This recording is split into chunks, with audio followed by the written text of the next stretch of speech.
Hello. चलो सही बच्चे, अब आप लोगों के सामने प्रस्तुत है केमिस्ट्री का डिफरेंस से रिलेटेड क्वेश्चंस। जो आप देख रहे होंगे कि ये डिफरेंस से रिलेटेड जो क्वेश्चंस हैं उसको हम लोग अपडेट करेंगे और साथ साथ ये जानने की कोशिश करेंगे, और ये सब VVI इंपॉर्टेंट क्वेश्चंस के सीरीज में आते हैं। सो आप लोग जो है अच्छे ढंग से इसको जानने का कोशिश करेंगे और समझने का। आइए छोटा सा क्वेश्चन, एकदम भौतिक अधिशोषण और रासायनिक अवशोषण। ये आपके पास क्वेश्चन आ गया है, भौतिक अधिशोषण और रासायनिक अधिशोषण। अब देखिए ध्यान दीजिए यहाँ पर, ये कहने का अर्थ है कि बहुत छोटा में अंतर लिखूंगा मैं, आप लोग बहुत इजी क्वेश्चंस है आपका। यहाँ जो आ गया टॉपिक आपके पास है भौतिक अधिशोषण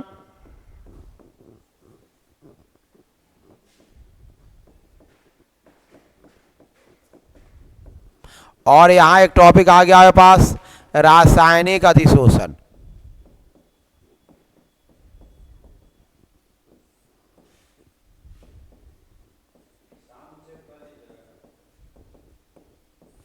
और ये टॉपिक आ गया है पास भौतिक अधिशोषण और रासायनिक अधिशोषण। चलिए अब आगे ध्यान देना हमको है ये भौतिक अधिशोषण में क्या लगता है, आपको ध्यान रखना है। इसमें क्या लगता है, वांडर वाल फोर्स लगता है, और उसमें रासायनिक बंधन लगते हैं। ध्यान रखना है आपको, इसमें जो लगेगा वो कौन फोर्स लगेगा, वांडर वाल बल, याद रखना पड़ेगा आपको। और यहाँ पर लगता है केमिकल बॉन्डिंग, एकदम इजी टॉपिक है। इसमें वांडर वाल फोर्स रहता है, लगता है या रहता है। और इसमें जो लगता है आपका वह केमिकल बॉन्डिंग, ध्यान रखना पड़ेगा। इसमें आपको इजी टॉपिक है, ये एकदम सरल टॉपिक आपका है। और इसमें रहता है केमिकल बॉन्डिंग, इसके बीच जो आपका बॉन्डिंग रहता है वह केमिकल बॉन्डिंग का कंसेप्ट रहता है, केमिकल बॉन्डिंग होता है, याद रखना है आपको। इसके अंतर्गत आपको रासायनिक अधि, इसमें वांडर वाल फोर्स लगता है और इसमें लगता है आपका केमिकल बॉन्डिंग का फोर्स लगता है। कहने का अर्थ क्या है, एक दूसरे के सीधा उल्टा है। ये उत्क्रमणीय है, उत्क्रमणीय, और इसका उल्टा यहां कर दो, ये क्या है, अनुत्क्रमणीय।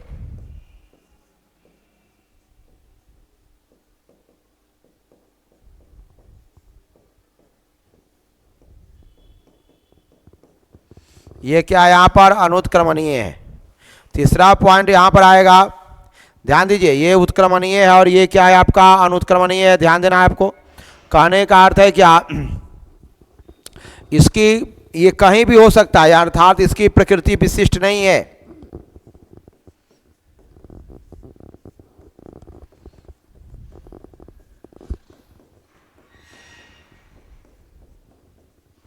इसकी प्रकृति विशिष्ट नहीं है, 2 नंबर क्वेश्चन में आएगा। और इसकी प्रकृति विशिष्ट है, सीधी सी बात, एकदम हल्का टॉपिक है। इसकी प्रकृति क्या है आपका, विशिष्ट है। ध्यान दीजिए, तो ये 3 ठो अंतर हुआ। 2 नंबर के लिए आपको कम से कम 4 ठो अंतर लिखने पड़ेंगे। सो आप लोगों को ध्यान देना पड़ेगा। हाँ, यानी कहने का अर्थ क्या है, या निम्न ताप पर, अच्छा इसके लिए निम्न ताप, निम्न इसके लिए निम्न ताप अच्छा है, और ताप बढ़ने पर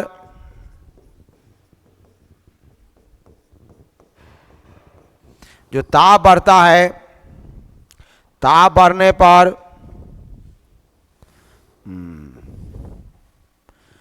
इसकी या इसका अधिशोषण ये घट जाता है,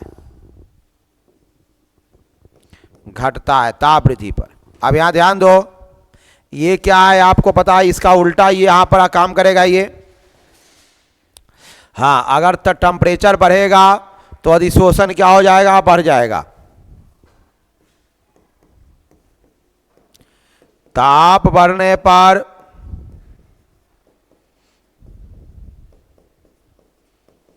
अधिशोषण क्या होता है बच्चे, बढ़ जाता है। ताप बढ़ने पर इसका जो अधिशोषण है वह क्या हो जाता है, यहाँ पर बढ़ जाता है। ये बातें आपको ध्यान देने की जरूरत आप लोगों को है। बहुत हल्का टॉपिक है, एकदम इजी, देख लो कितना छोटा है, बहुत ही छोटा, बहुत ही इंपॉर्टेंट।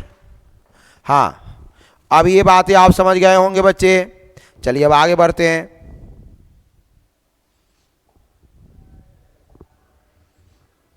अगला टॉपिक जो हमारे पास आ रहा है वह इस प्रकार है।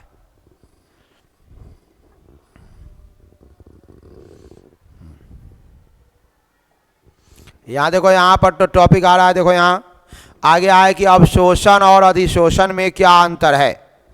आपके पास एक क्वेश्चन बन के तैयार बैठा है कि अवशोषण और अधिशोषण में क्या अंतर है।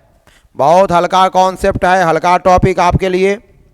अवशोषण और अधिशोषण में क्या अंतर है, देखिए इसको हम लोग देखते हैं।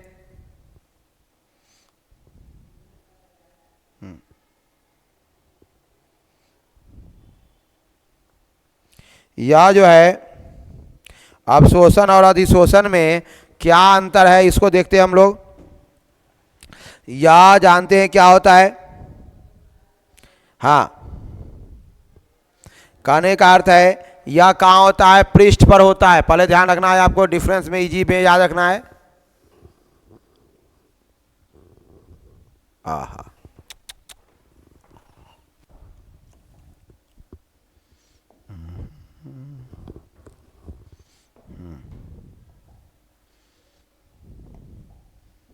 ये जो अवशोषण जो और अधिशोषण का जो अंतर हम लोग देखेंगे, तो अवशोषण कहाँ होता है, ध्यान देना है। अवशोषण जो है यहाँ डिफरेंस जब बनाएंगे हम लोग, तो अवशोषण पृष्ठ पर होगा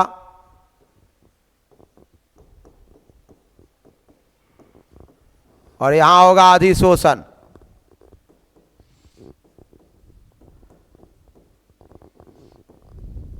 यहाँ होगा अधिशोषण। तो अवशोषण जो होता है वह पृष्ठ पर होता है, या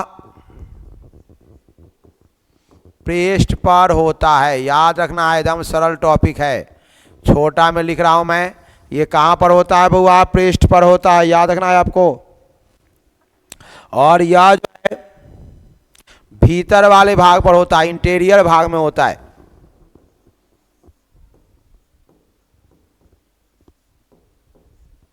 भीतर वाले या वल्क जिसको हम लोग कहते हैं, वाल्क में होता है। एक दूसरा पॉइंट क्या होता है, ध्यान दीजिए यहाँ पर, ये अधिशोषण, ये बहुत अच्छी अंतर आ गया आपका, एकदम बहुत VVI इंपॉर्टेंट क्वेश्चन के एक सीरीज में आ रहा है आपका। अच्छा, प्रारंभ में यह दर अधिक होता है। प्रारंभ में इसका दर अधिक होता है।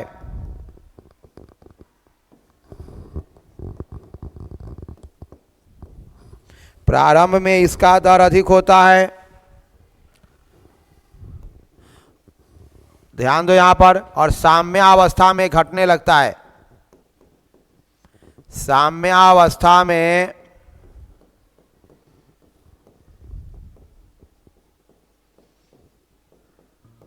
घटने लगता है। इसका जो है ध्यान रखना है आपको, इजी टॉपिक है, कहीं भारी उरी नहीं है इसमें।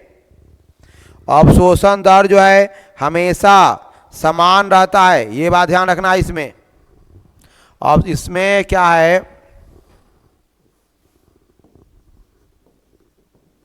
अवशोषण दर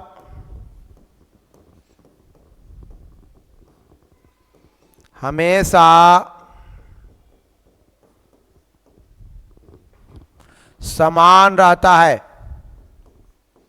अवशोषण का दर जो है वह हमेशा क्या रहता है, यहाँ समान रहता है। चलिए अगला टॉपिक आपके पास आ रहा है। एक टॉपिक क्लियर हो रहा है आपका, बहुत हल्का टॉपिक सब है, कहीं कोई परेशानी आपको नहीं होने जा रही है इसमें, बहुत छोटा पर है आपका।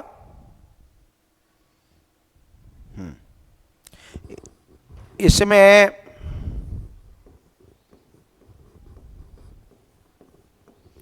कणों का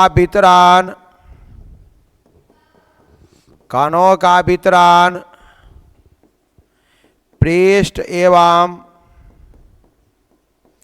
उसके भीतरी पृष्ठ पर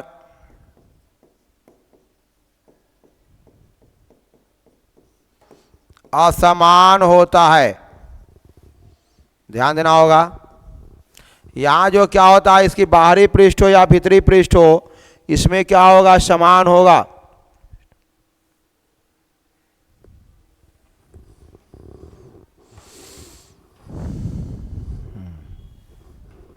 और अवशोषण जो है, अधिशोषणा या इसका वितरण इसके कणों का वितरण बाहर और भीतर क्या होता है, समान होता है।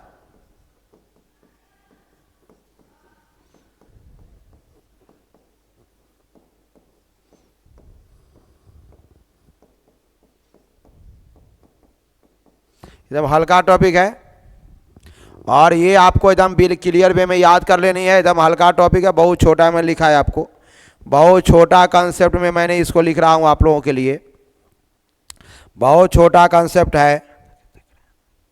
चलिए यहां ध्यान देना है आपको, यहां ये ध्यान देना है कि आगे जो हम लोग टॉपिक देख रहे हैं इसको बढ़ेंगे। टॉपिक नंबर 2 में आ रहा है आपका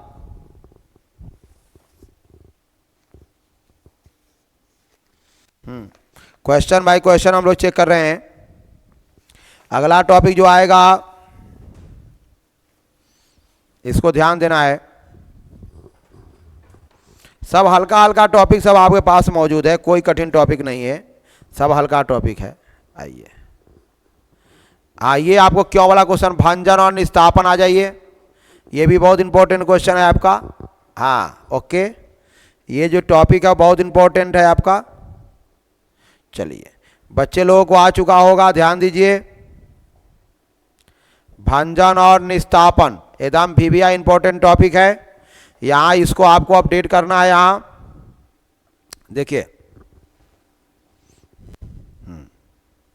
यहां दोनों में याद, अगर छोटा में याद करना है तो यहां हम लोग लिखेंगे भर्जन, छोटा में लिखना पड़ेगा, और यहां हो जाएगा निस्तापन।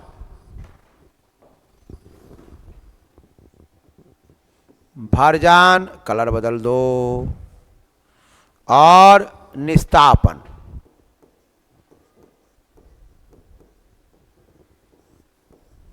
पहला जो टेम्परेचर होगा ये होगा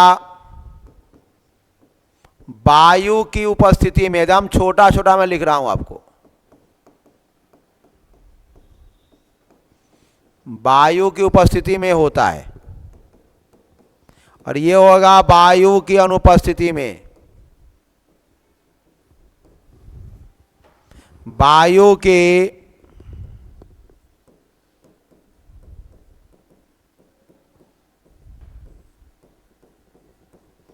अनुपस्थिति में होता है। ध्यान रखना है, ये वायु की उपस्थिति में होगा और ये कहाँ होगा, वायु की अनुपस्थिति में होगा। ध्यान दीजिए यहां पर कहने का सेंस क्या है,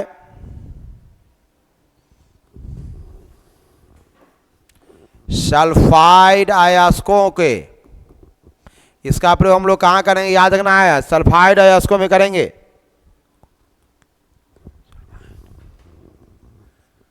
सल्फाइड अयस्कों को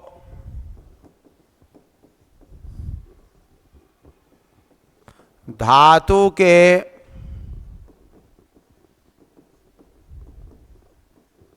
ऑक्साइड में परिवर्तन होता है। सल्फाइड अयस्कों के धातु के ऑक्साइड में क्या होता है, यहां परिवर्तन होता है। चलिए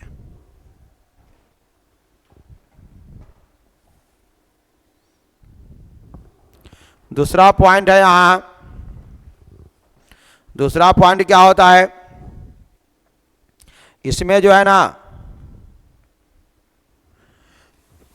कार्बोनेट हाइड्रोक्साइड के अयस्कों को धातु के ऑक्साइड में बदलता है। कार्बोनेट हाइड्रोक्साइड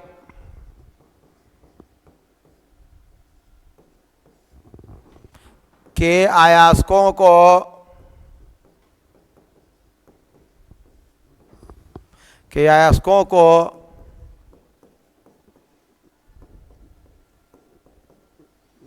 धातु ऑक्साइड में बदलता है। एकदम इजी टॉपिक है आपका। धातु ऑक्साइड में क्या होता है, बदलता है। ध्यान रखना है। पॉइंट नंबर 3 में आपके पास आएगा, यहां देखो, हाँ, ये जो है ना सल्फर, फास्फोरस, आर्सेनिक, ये 3 बात ध्यान रखना। ये सल्फर, फास्फोरस, आर्सेनिक, हाँ ध्यान देना होगा, आदि अशुद्ध धातुएं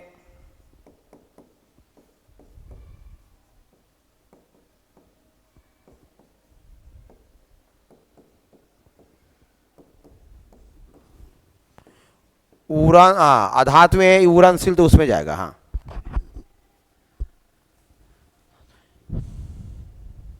अपने ऑक्साइड के रूप में बाहर निकलता है।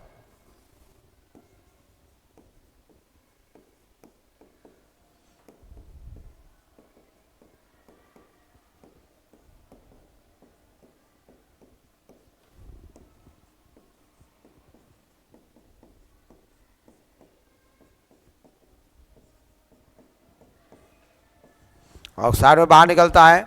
इसमें क्या होगा जानते हो, वही बात होगी, मगर अंतर कहाँ आएगा, देखो यहाँ पर उड़नशील ऑक्साइड खाली ऐड कर देना। इजी टॉपिक देखो, यहाँ जो आ रहा है उड़नशील ऑक्साइड आएगा, आदि धातु का अशुद्धियां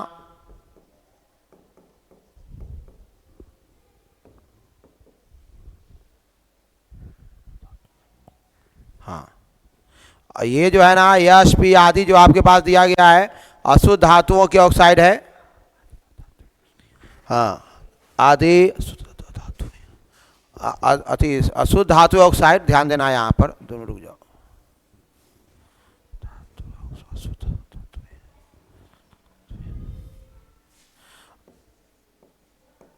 अशुद्ध अधातुएं अपने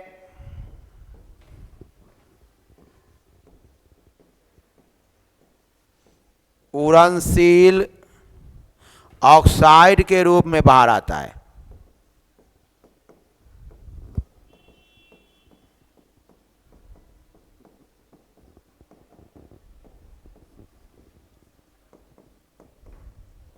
अपने उड़नशील ऑक्साइड के रूप में ये क्या आ जाता है, आपका बाहर आ जाता है। अब ये सारी बातें आप समझ गए होंगे। बहुत छोटा सा वीडियो अपलोड किया गया है आपका, बस इसको हम इतना ही तक रखते हैं, फिर इसको लाइव क्लास में डालेंगे। Thank you student, thank you. चलिए ओके, क्लास को अप करते हैं।